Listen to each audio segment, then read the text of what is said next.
এই হচ্ছে আমার বাড়ির পরিবার আর এই হচ্ছে আমি।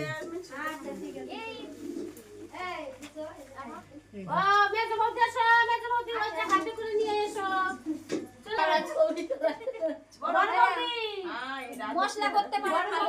বলো আমি মশলা করতেছি বলো ও মা আমি মশলা করছি আর আমি তো ভ্যানিটি ব্যাগ ঝুলাইছি আরে এই যে এটা হচ্ছে আমার প্রাণের ঠাকুর এই যে তুই চা খা এই মাসির কাছে একটা জিনিস দে আরে এই এই মাসির আমি জানে এটা আমার এই যে রান্না করো ধরাটা ধরো তোকে সব একটা ধরছে না তোকে সবারই পানের ঠাকুর, আমার এই যে পানের ঠাকুর, আমার মা আমার প্রাণের ঠাকুর।